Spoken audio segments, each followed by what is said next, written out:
Hi there, I'm Christy with WTI. I have a 6-year-old son that is very picky about clothing, how it feels and fits.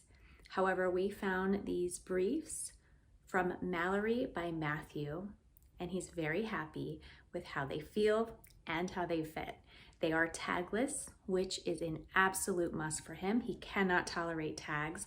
The waistband is incredibly soft.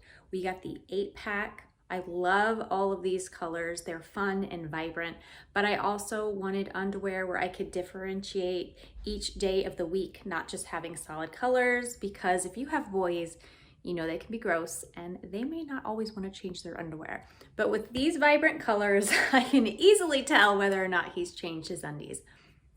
He likes the colors as well. He's kind of past that point of wanting prints because, you know, he's 6, he's so big. So he likes the feel. He likes the design. These are a great value for the price point, and we're really happy with them. And that's our point of view.